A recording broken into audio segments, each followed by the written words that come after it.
Salut camarades. Il y a quelques jours, je vous ai demandé sur YouTube et sur les réseaux sociaux de me poser des questions pour créer une foire aux questions. Vous avez été assez nombreux à répondre avec des questions franchement très intéressantes. Donc aujourd'hui, je vais y répondre.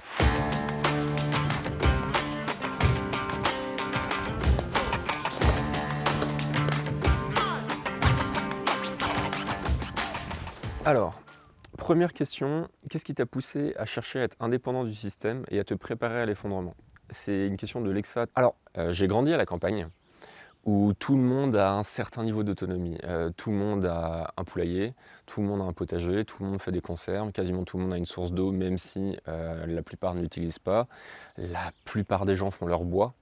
Donc il y a un certain niveau d'autonomie, c'est vu comme quelque chose d'assez normal. Moi je me rappelle quand j'étais gamin, les courses c'était 40 minutes de voiture.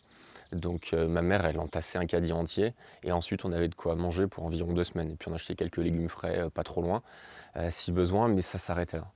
Donc en fait, il pouvait y avoir une rupture de la normalité, ça impactait pas énormément les gens. Et j'ai grandi un petit peu dans cet état d'esprit. Pas du tout autonomie, pas du tout résilient, juste c'était normal. Ensuite j'ai fait mes études dans une grande ville, Rennes, pour pas la citer. Et je me suis en fait confronté vraiment, ça paraît un peu con de dire ça, mais aux gens de la ville. Parce qu'avant la ville, moi j'y allais juste de temps en temps pour faire des courses, mais ça s'arrêtait un peu là pour faire 2-3 activités. Et en fait, je me suis rendu compte que l'immense majorité des gens en ville ne savent pas planter un clou. En fait, ils savent rien faire d'eux-mêmes. Leur source de nourriture, c'est la supérette du coin. Ils ont quasiment rien dans leur frigo parce que on sort du travail, on va boire des verres, on se fait un resto en arrivant, on se fait un kebab. Donc en fait, la majorité, en tout cas une grosse partie, mangeait beaucoup à l'extérieur, très peu à l'intérieur, n'avaient quasiment pas de stock et surtout ne savaient pas faire. En cas de problème, ils étaient complètement perdus. Et plus que, on va dire, ce manque de compétences et ce manque de stock, alors là, c'est chez une minorité, je ne veux pas généraliser, je fais attention à ça, mais chez une certaine partie de la population, il y a un assistanat. Je trouve un taf, de toute façon, si j'en trouve pas, je me mets au chômage. Voilà, ça y est, j'ai bossé assez de mois, je peux me foutre au RSA. Et ça m'a énormément choqué. C'est une mentalité, en tout cas, que je ne connaissais pas et qui m'a profondément marqué. Et quand je me suis rendu compte à quel point les personnes qui habitaient en ville, de manière générale évidemment, il y a des exceptions, étaient très peu préparées, étaient très dépendants au système et surtout ne cherchaient pas à s'en émanciper, au contraire, ça m'a vraiment fait peur. Et c'est là où je me suis rendu compte qu'en cas de problème, on pouvait réellement être dans la merde. En cas de problème, c'est pas un truc grave, hein, c'est des grosses inondations, c'est une pandémie comme celle qu'on a avec le Covid, c'est, je sais pas, un blackout électrique de plusieurs jours, plusieurs semaines en ville. Alors, à la campagne, ça change pas grand-chose. En ville, les conséquences peuvent être catastrophiques. Et quand je me suis rendu compte de ça, j'ai commencé à chercher à comment devenir plus autonome, comment devenir plus résilient. Et c'est assez intéressant parce que quand j'en parlais à des voisins assez âgés de la campagne, ils me disaient bah, je sais pas, on fait comme ça. Donc j'ai vraiment dû faire une recherche pour voir comment gagner en autonomie et en résilience. Ensuite, j'ai passé quelques années à bosser en ville, en plein centre-ville en Suisse. J'ai bossé comme un malade, j'ai fait que ça, heure sup, heure sup, heure sup. J'ai mis de l'argent de côté et dès que j'ai pu, j'ai démissionné. Je me suis acheté une baraque dans laquelle je suis actuellement. Et là, j'ai vraiment mis en place tous les systèmes d'autonomie que je préparais depuis plusieurs années. Pour conclure, je pense que je tire plus de plaisir, de satisfaction et de sérénité à, on va dire, casser ma dépendance au système plutôt que me préparer à un effondrement. C'est pour moi, en fait, c'est un vrai plaisir je vous montrerai peut-être ça dans le reste de la vidéo, mais de faire mon poulailler, de mettre mes cuves, de faire mes buts, de faire mon compost. C'est un vrai plaisir. Et je fais plus ça on va dire, par plaisir que par peur, panique d'un effondrement. Alors, deuxième question. Pour cette deuxième question, en fait, j'ai compilé 3 questions qui, en fait, sont posées différemment, mais qui veulent dire la même chose. C'est des questions de Magali, de Mamax et de Lutin Nico. Alors, par où commencer si tu commences de zéro? Je vais te répondre sur l'autonomie alimentaire, sur l'autonomie en eau et sur l'autonomie en énergie. Sur l'autonomie en alimentaire, la chose la plus rentable, qui va se mettre en place le plus rapidement et qui va te demander le minimum de temps et d'argent, c'est les plantes sauvages comestibles. Les plantes, il y en a vraiment partout. C'est assez impressionnant quand tu t'y connais pas, que tu te formes et qu'ensuite tu te mets à te promener autour de toi, tu en reconnais vraiment partout, mais même en ville. Hein. Il y en a qui vont en récolter dans le jardin de Vincennes, dans le parc de Vincennes, je crois, en plein Paris. Donc tu en trouves vraiment partout. Ça, c'est quelques heures de formation pour connaître les plantes les plus basiques et ça t'assure quasiment une nourriture illimitée. pendant la plus grande partie de l'année. C'est aussi possible d'en avoir en hiver, mais là c'est beaucoup plus compliqué et surtout c'est moins bon. Si tu as déjà essayé de manger du plantain en hiver, ça fonctionne mais c'est juste dégueulasse. Ensuite, en parallèle de ça, un stock de nourriture, ça me paraît être indispensable. Alors un stock intelligent, un stock tournant. Je te mettrai en description de la vidéo mon dossier sur les plantes sauvages comestibles et les stocks de nourriture, ça te fera une bonne base. Une fois que tu as mis ces deux éléments en place, donc qui t'ont demandé assez peu de temps, quelques heures de formation pour les plantes sauvages, quelques heures pour faire les courses et quelques centaines d'euros pour les stocks de nourriture. Là, tu vas pouvoir commencer à créer un poulailler, comme j'ai juste derrière moi. Ça par contre, ça va te demander peut-être plusieurs jours minimum de mise en place. Moi, ça me demande encore plus longtemps que ça parce que j'ai peut-être surdimensionné mon poulailler. Et un jardin. Et là, moi je suis en train de le mettre en place, je te montrerai des vidéos. Ça me demande énormément de temps parce que je dois terrasser, faire des murs. Je travaille avec un terrain assez en pente. Et ça, c'est vraiment dans un second temps, une fois que tu as les plantes sauvages comestibles et les stocks de nourriture.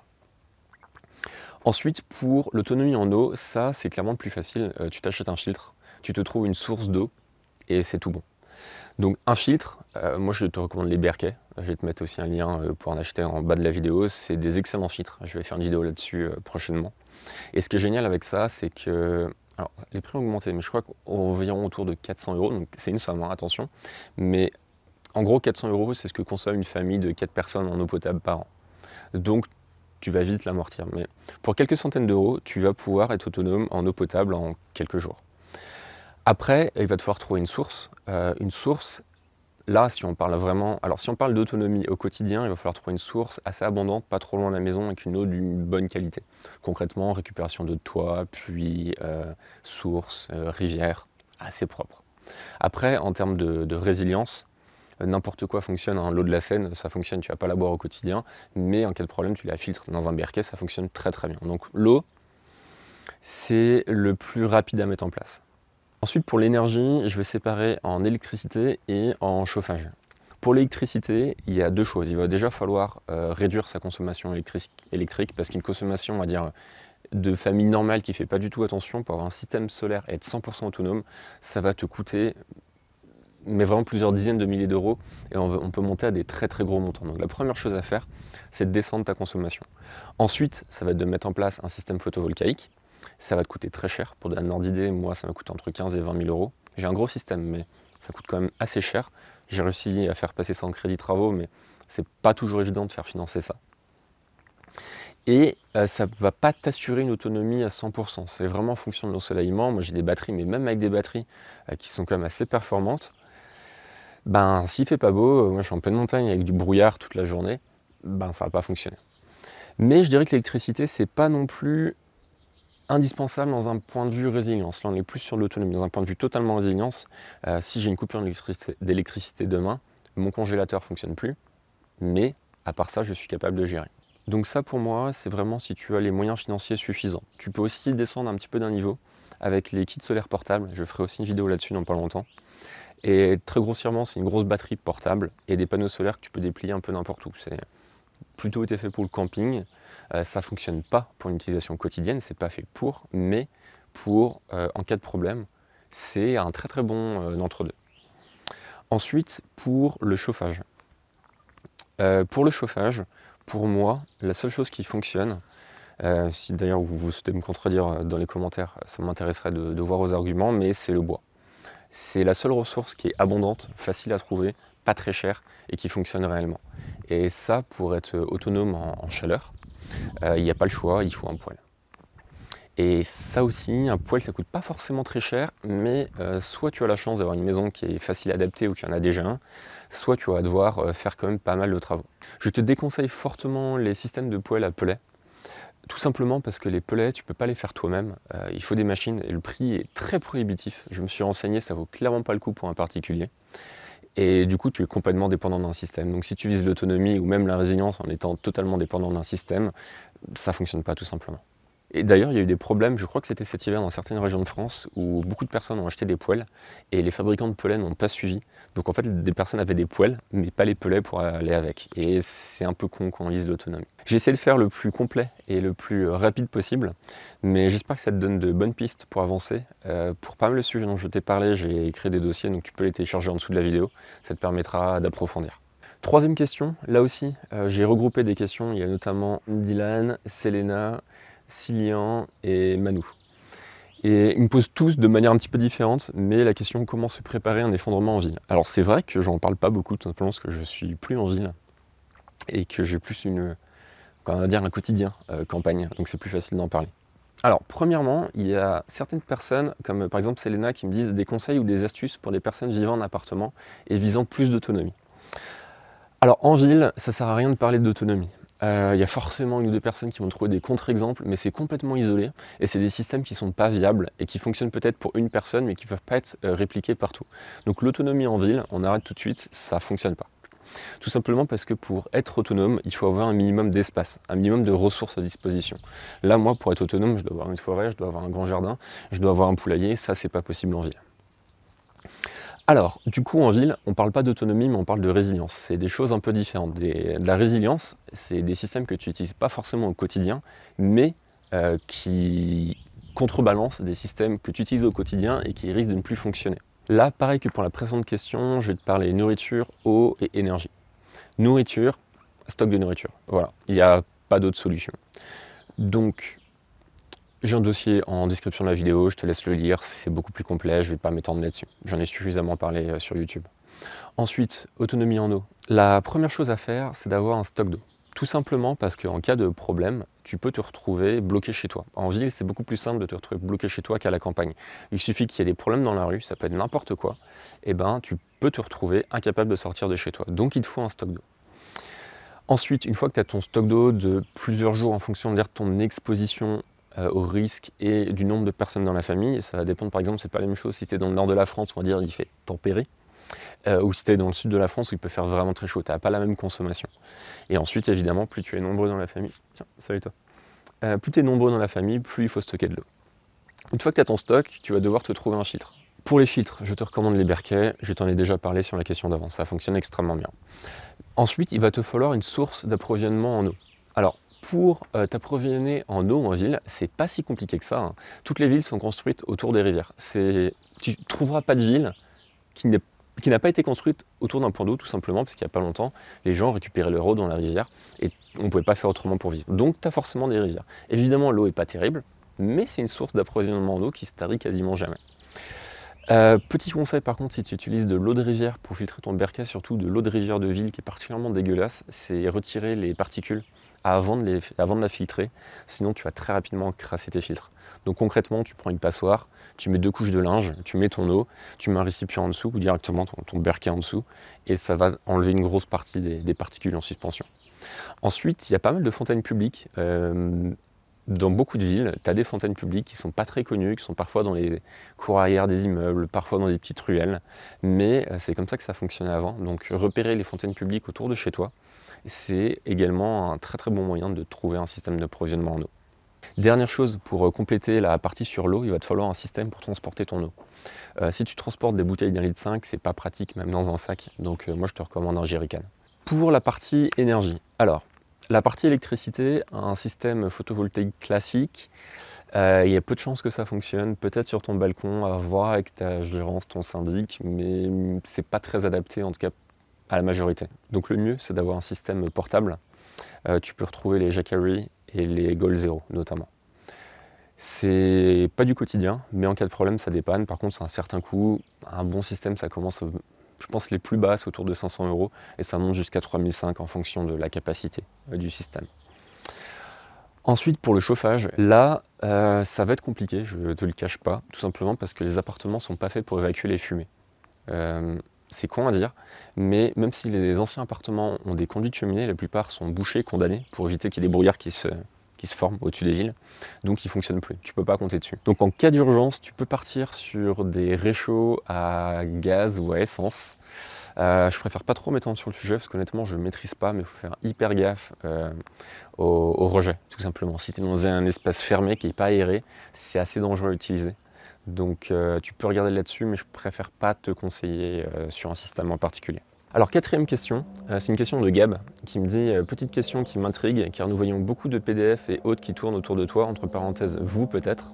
Où en êtes-vous concrètement côté autonomie alimentaire et énergétique, électricité, chauffage ou autre, budget réellement mensuel hors autosuffisance?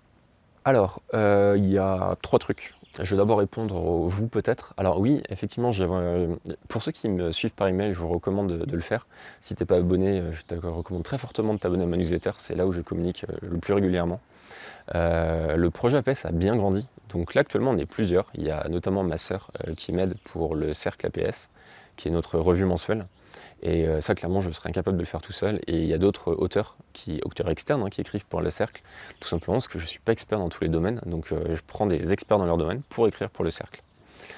J'ai également Olivier qui est derrière la caméra, que tu entends peut-être de temps en temps, mais que tu ne vois pas, qui m'aide pour tout ce qui est vidéo. Je suis une brêle en montage, je déteste ça. Et je ne serais tout simplement pas capable d'avoir une chaîne YouTube sans quelqu'un pour m'aider là-dessus.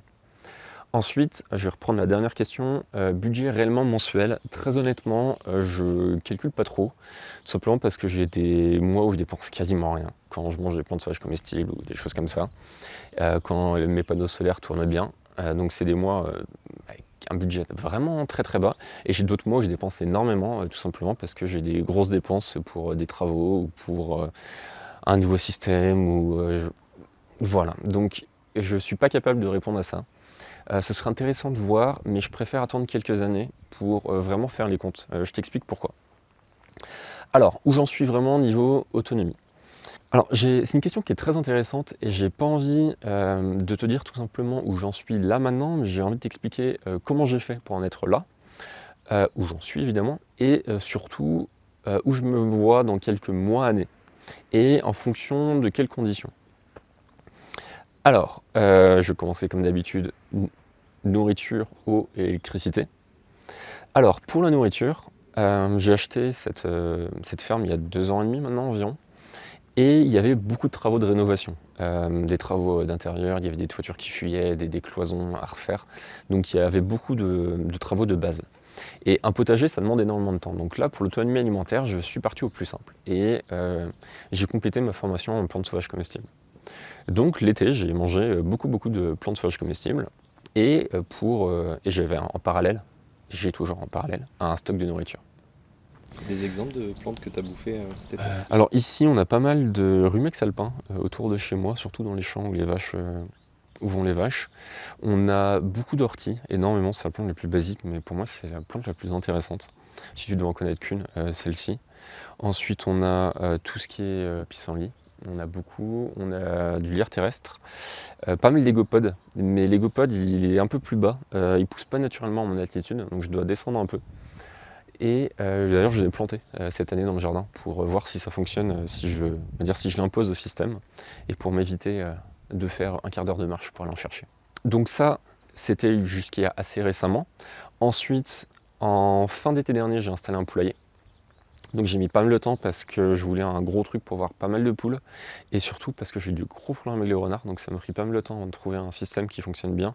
Là ça ressemble à Forknox. Là ça tourne en rythme de croisière, donc j'ai environ 3 œufs par jour. Donc ce qui est quand même pas négligeable, surtout que j'essaie de donner le moins de grains possible aux poules pour qu'elles mangent le plus de choses naturelles. Je les fais sortir de temps en temps dans le jardin. Et je suis en train de mettre en place mon potager. Donc pour l'instant, j'ai fait aucune récolte. J'ai commencé à le mettre en place il y a quand la neige a commencé à fondre, début avril si je dis pas de bêtises. Et je prends pas mal de temps parce que j'ai envie de mettre un truc qui tienne sur vraiment plusieurs dizaines d'années. Donc là, mon potager est sur une surface en pente, c'est la plus exposée au soleil, donc pas le choix. Il faut faire ça ici. Et je suis en train de faire des murets en pierre, mais je fais des murets en pierre sèche très solides, et ça me prend pas mal de temps à mettre en place. Donc en gros, pour mon autonomie en nourriture, j'ai commencé par les choses les plus simples à mettre en place, plantes sauvages comestibles et stock de nourriture, plutôt de la résilience. Ensuite, je suis parti sur les choses les plus rentables et qui me prenaient le moins de temps, donc le poulailler, pour moi en tout cas. Et ensuite, je finis par le potager parce que c'est la chose qui me prend le plus de temps et qui mettra le plus de temps à être productif. J'ai planté des arbres qui sont pas encore très grands pour l'instant, et je suis en train de faire des tests pour des histoires d'altitude. Donc je vais voir ce qui fonctionne, ce qui ne fonctionne pas. Donc j'ai pris des arbres de différentes espèces. Je dois attendre 2-3 ans. Et au bout de 2-3 ans, je vais pouvoir comparer la productivité des différentes espèces, et puis ensuite acheter des arbres spécifiquement de telle espèce. Et ça, par exemple, les arbres, j'ai mis ça en place au printemps, donc il y a 1 mois ou 2. Et j'espère pouvoir récolter mes premiers fruits, enfin, en tout cas avoir des récoltes significatives dans 3, 4, 5 ans. Donc ça, c'est vraiment du très long terme. Et en termes d'autonomie, je vais en parler en termes de pourcentage, ça va être intéressant. En termes de pourcentage au quotidien, c'est dur à dire parce que ça dépend énormément des saisons. Évidemment, en plein été, quand il y a des plantes sauvages comestibles partout, je dois être à peut-être 40, 50%. Je pourrais être à bien plus, mais tout simplement parce que, très honnêtement, c'est ma femme qui fait le plus souvent à manger, puis elle aime bien varier. Donc on fait des courses. Ensuite, j'aimerais bien atteindre un niveau d'autonomie beaucoup plus élevé en quelques années, notamment en faisant des bocaux avec mes œufs, en conservant mes œufs, et avec le potager. Et encore après, en faisant notamment sécher mes fruits. Mais ça, clairement, j'y suis pas, et ça va me prendre des années avant d'y arriver. Par contre, en cas de problème, donc en cas d'effondrement, là, je suis tout à fait apte à faire face, parce que j'ai un stock de nourriture qui me dure plusieurs mois, largement plusieurs mois. Donc en fait, moi, l'idée, c'était de pouvoir être 100% sur mon stock de début novembre jusqu'à début avril. Tout simplement la période où il y a des gros risques d'avoir de la neige et où les plantes sauvages comestibles risquent d'être très compliquées à trouver. Donc en cas de problème, j'ai de quoi faire l'hiver avec mon stock et de quoi faire l'été avec les plantes sauvages. Donc en cas de problème, je peux être 100% autonome, évidemment entre parenthèses, pour le stock de nourriture. Pour l'autonomie en eau, alors ça va être rapide, je suis totalement autonome. J'ai malheureusement pas de source à proximité immédiate. Par contre, je récupère l'eau de pluie. J'ai une grosse cuve de 10 000 litres enterrée, plus 3 cuves de 1000 litres qui servent principalement pour les animaux et le jardin. Mais en cas de problème, je peux taper dedans. Et ça, j'ai pu tester ce système depuis 2 ans et demi. Ça fonctionne juste très bien. L'hiver, je dois faire gaffe à ma consommation parce qu'il neige. Donc l'eau, elle tombe pas dans la cuve, mais elle reste en surface sous forme de neige. Mais ça fonctionne extrêmement bien. Donc ça, totalement autonome. Et surtout, c'est un système qui est testé. Donc ça, testé au quotidien. Et évidemment, en cas de rupture de la normalité, ça fonctionnera aussi. Pour tout ce qui est énergie, donc d'abord électricité, puis ensuite chauffage. Alors tout ce qui est énergie, je vais faire une vidéo sur mes panneaux solaires, mais pas tout de suite. J'ai envie d'attendre au moins 4 ou 5 mois, tout simplement parce que je veux pouvoir en parler avec de l'expérience. J'ai pas juste envie de dire, hey, regardez mon install. J'ai envie de pouvoir dire concrètement comment je les utilise au quotidien et faire la différence avec les 4 saisons. Là, j'ai juste une expérience sur l'hiver et on va dire printemps maintenant. Et je ne suis pas autonome en électricité tout simplement parce que autant je fais attention à ma consommation, autant je ne me prive pas. Et par exemple, ne pas se priver, c'est faire un truc au four. Ça paraît con, mais faire un truc au four ou utiliser des plaques électriques pour faire ma cuisine, bah, ça bouffe une quantité incroyable d'électricité. Et surtout, niveau batterie, ça ne fonctionne pas. Donc le soir, une fois qu'il n'y a plus de soleil, si je me fais un plat au four et que je fais chauffer mon four pendant 20 minutes, une demi-heure, ça diminue de manière très très significative mes batteries. Donc il suffit que je fasse ça, que je fasse un truc à la poêle à côté, et ça me détruit mes batteries. Donc je ne suis pas 100% autonome au quotidien. Par contre, en cas de problème, si je dois faire fonctionner uniquement mon congélateur par exemple, ma box internet pour garder un contact avec le monde, 2-3 ordinateurs, les lumières et ma ventilation, ce genre de système de base, je suis 100% autonome sans aucun souci. Donc niveau autonomie au quotidien, ça dépend énormément en fonction des saisons. Je dirais 30-40% l'hiver. Et cet été, je vais voir, mais je ne vois pas pourquoi je ne serais pas 100% autonome cet été. Avec les panneaux solaires, plus les batteries pour la nuit. Si tu as un peu d'arrivée d'argent, tu penses mettre plus de panneaux, plus de batteries ou pas? C'est une bonne question. Non. Tout simplement parce que les batteries, je suis assez déçu des batteries, je ne regrette pas de l'avoir fait, mais ça a coûté la moitié du prix de l'installation. Donc les batteries en elles-mêmes, ça a coûté le prix des panneaux, plus tout le système électrique. Et ça ne fonctionne pas des masses. Bah tiens, je me fais une bonne transition. Alors, en gros, les batteries, l'été, je pense que ça va me permettre de tenir toute la nuit en faisant la cuisine le soir tranquillement. Par contre, l'hiver, mes panneaux solaires commencent à produire début de matinée. Vers 10-11 heures, ils commencent à produire suffisamment pour compenser mes besoins. L'après-midi, ça recharge les batteries à 100%. Et vers, on va dire, 18 heures en plein hiver, 19 heures, mes panneaux ne produisent plus, il fait nuit, normal. Et là, c'est les batteries qui prennent le relais. Et j'ai une maison qui est quand même assez grande. J'ai de la chance, enfin, j'ai la chance, c'est moi qui ai décidé d'habiter dans un trou perdu, du coup ce qui permet d'acheter une maison assez grande. Et j'ai 2 étages, un étage que j'utilise pas, où il y a enfin, que j'utilise pas au quotidien, il y a mon bureau, il y a des chambres, et un étage que j'utilise au quotidien. L'étage que j'utilise au quotidien, je me chauffe au bois, 100% bois, et ça fonctionne extrêmement bien. Par contre, l'étage que j'utilise pas au quotidien, je vais pas faire un feu pour... Enfin, je pourrais, mais je fais pas de feu dans des poêles pour ça. Et du coup, j'ai des radiateurs qui fonctionnent en hors-gel. Chez moi, c'est 13 degrés, ça évite que les tuyaux gèlent dans les murs et qu'ils explosent. Et que je me retrouve avec des travaux assez conséquents. Et le fait de mettre ces chauffages en hors-gel, ça me défonce mes batteries. Je finis on va dire à 18h. Mes batteries fonctionnent jusqu'à 21h, 22h. Et ensuite, c'est fini et je repasse sur le réseau. Donc, si jamais tu me donnes 1 million de mains, ouais, j'installe plusieurs batteries, mais c'est clairement pas un objectif. Ça coûte trop cher pour ce que ça apporte. Par contre, en cas de gros problèmes, de rupture de la normalité, tout simplement je chauffe pas en bas, hein, c'est tout à fait possible. Et ou alors si je chauffe au bois. C'est juste plus chiant, ça tape plus dans ma réserve de bois, mais ça fonctionnera aussi très bien. Pour mon autonomie énergétique en chauffage, je me chauffe au bois, à part pour quelques parties de ma maison qui sont hors gel, comme je viens d'expliquer. Et ça fonctionne extrêmement bien, donc ça, au quotidien, je me chauffe qu'avec ça. En cas de problème, ça peut aussi me permettre de faire la cuisine. Par contre, je ne suis pas autonome dans le sens où j'achète mon bois. Tout simplement parce que c'est très dur ici d'acheter des forêts. La plupart des forêts dans les communes dans lesquelles j'habite sont communales justement. Et je ne peux pas acheter de forêt à proximité. Il faudrait que je parte sur plusieurs kilomètres, voire plusieurs dizaines de kilomètres. Donc ça forcément, ça demande une remorque, ça demande des moyens supplémentaires et ça prend beaucoup de temps. Donc au quotidien, j'achète mon bois. Donc on va dire niveau d'autonomie un peu moyen. Par contre, en cas de rupture de la normalité, j'ai 2 tronçonneuses. Et j'ai des forêts tout autour de moi, j'ai des arbres sur mon terrain, donc je peux totalement me chauffer n'importe quand, même en plein hiver, je peux aller couper un arbre, il n'y a pas de souci. Par contre, si demain je veux me couper l'arbre de la forêt d'à côté, on va venir me chercher pour me demander ce que je fous. Donc pour l'instant, j'achète mon bois. Pour conclure, on pourrait dire que je suis autonome en chauffage, mais que je dois acheter mon bois, mais qu'en cas de problème, je peux m'approvisionner très facilement. 5e question qui vient de Cillian, Rose et Arthur, et qui me demande de 3 manières différentes, est-ce que tu pourrais nous parler d'autodéfense? Alors c'est une bonne question. Effectivement, quand on parle de survie ou de survivalisme, même si j'ai de plus en plus de mal avec ce mot, vu comment il était utilisé ces derniers temps, c'est difficile de ne pas parler d'autodéfense, de sécurisation du domicile, de protection personnelle. J'en parlais un peu il y a encore quelques années, et j'ai décidé d'arrêter complètement. Tout simplement parce que j'ai pas envie que mes propos soient interprétés d'une mauvaise manière et soit surinterprété, notamment par les médias, pour être totalement transparent. C'est un sujet qui est très complexe, parce que quand on parle de défense, on ne peut pas nier qu'on parle aussi d'attaque. Si tu es capable de te défendre, tu es aussi capable d'attaquer.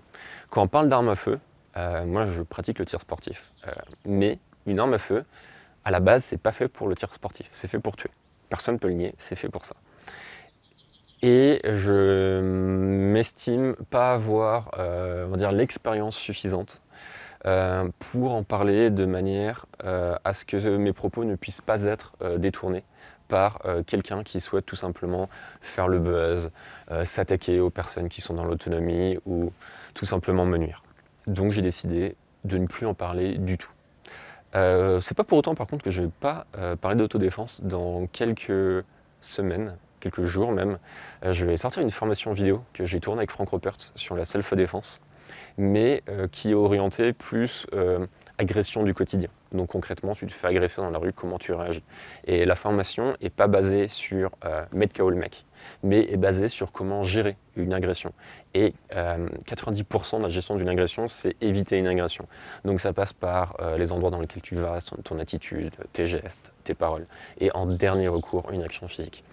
Mais tout ça pour te dire que je fais très attention à ce que je dis là-dessus et que pour éviter que mes propos soient détournés, j'ai tout simplement décidé d'arrêter d'en parler. Donc désolé si c'est du contenu qui t'intéresserait, mais vu le climat actuel et vu les mentalités actuelles, je considère que c'est trop risqué pour moi d'en parler. Et je peux juste te retourner vers d'autres personnes, notamment sur YouTube, qui font un bon boulot là-dessus.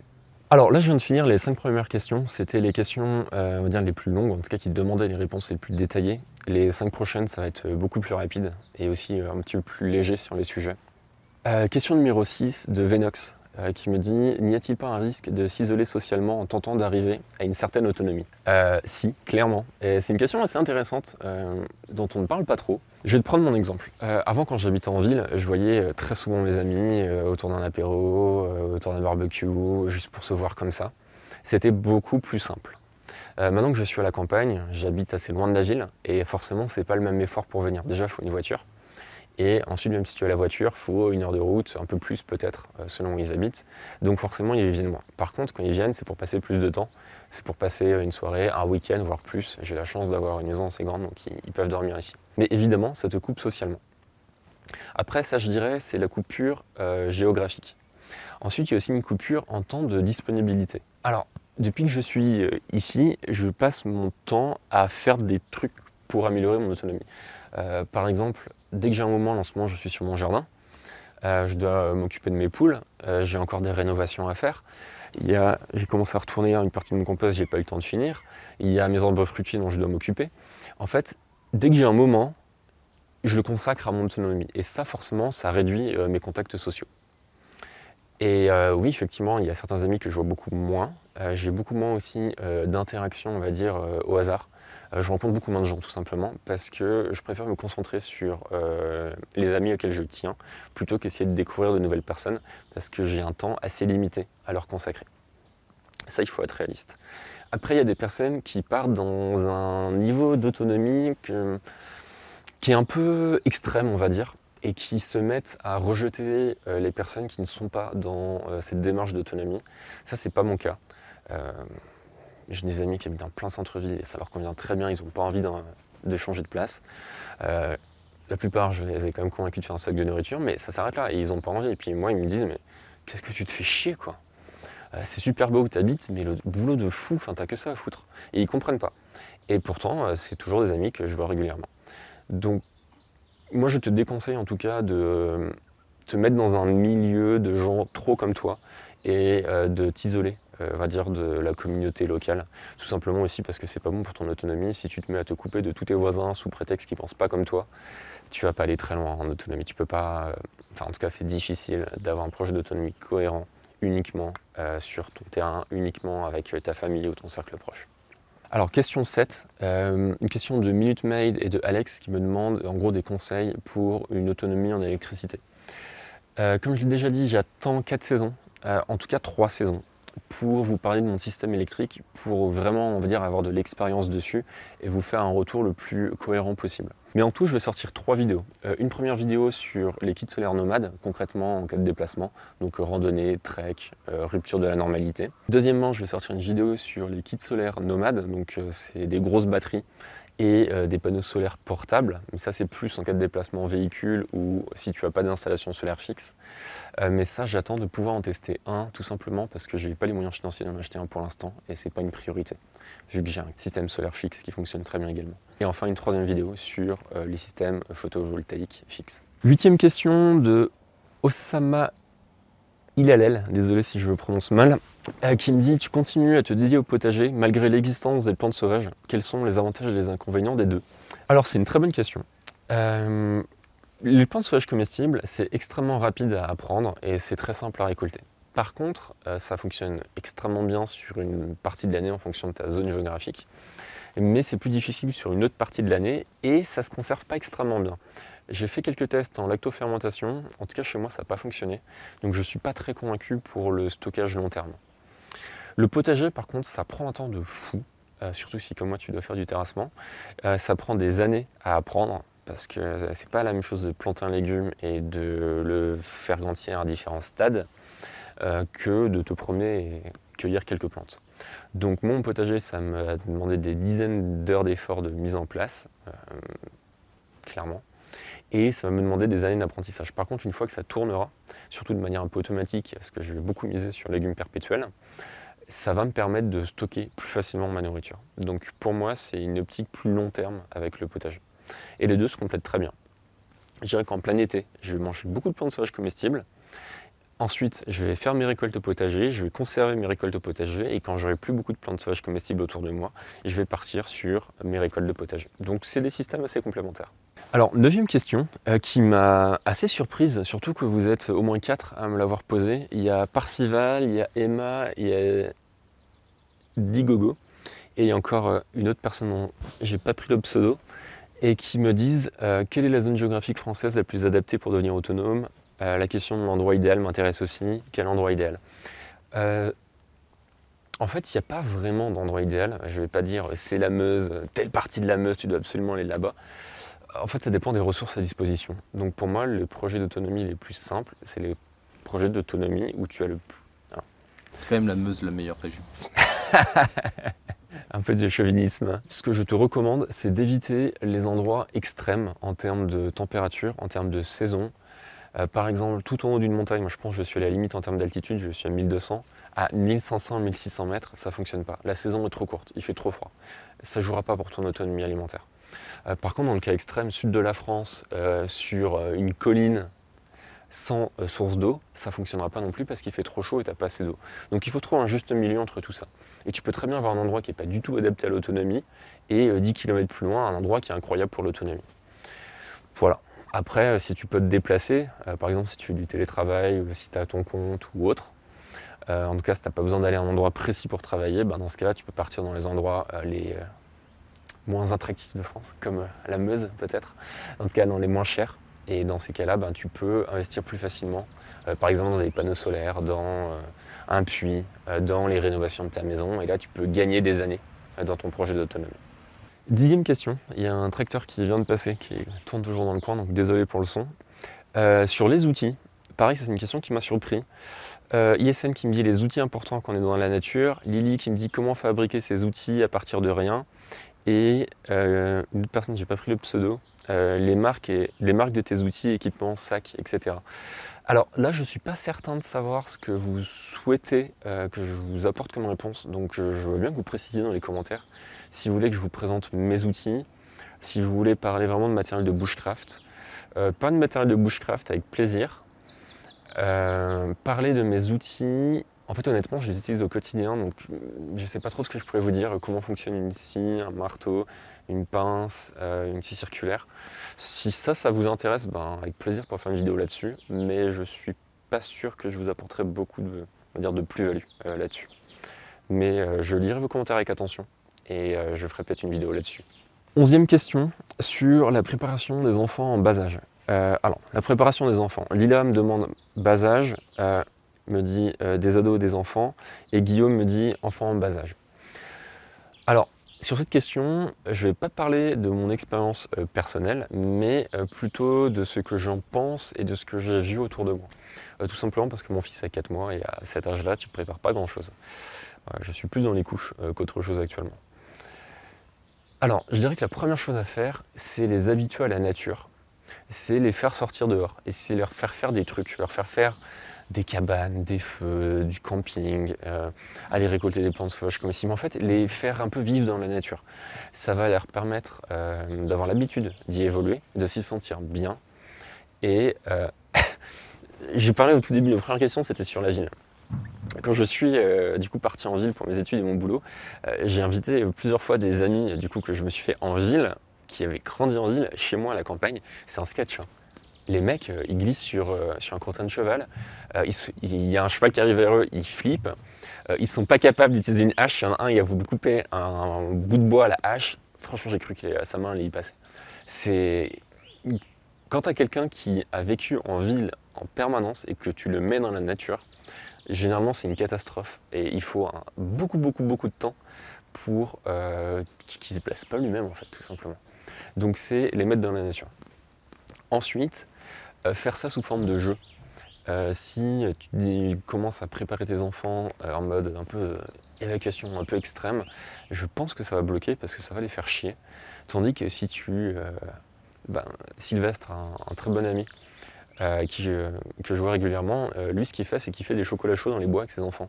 Donc le week-end quand il a envie de les faire sortir un peu, il leur dit allez on va faire un chocolat chaud dans les bois. Donc ils prennent la voiture, ils vont en forêt, ils demandent à ses enfants de choisir l'endroit dans lequel ils veulent aller, ils vont à l'endroit, ensuite Il leur demande de leur apporter du bois pour le feu, de la résine.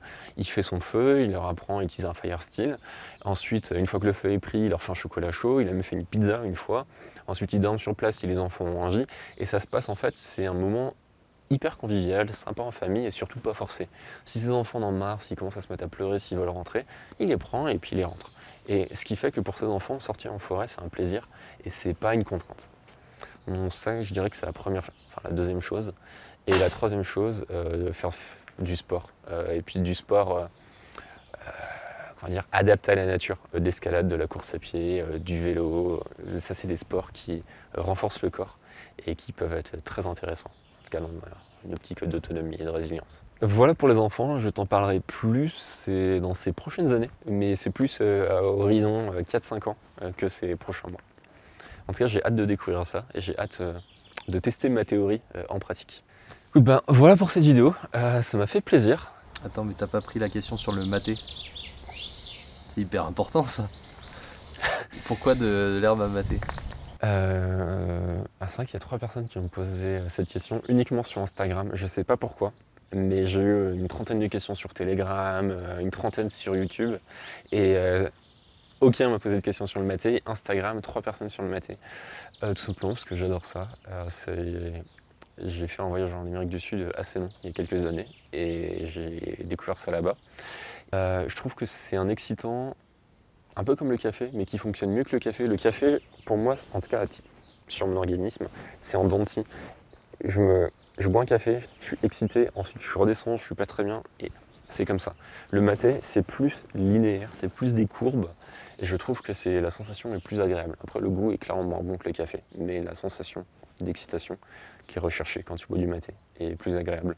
Et ensuite, ça me permet, je pense que j'ai un stock de café qui peut me durer 2-3 mois, mais qui coûte assez cher, parce que du bon café ça coûte cher, et du bon maté ça coûte pas très cher, et je pense que j'ai eu facilement pour plus de 2 ans de stock de maté. Donc je trouve que c'est un système qui fonctionne mieux que le café, et qui est plus résilient, tout simplement.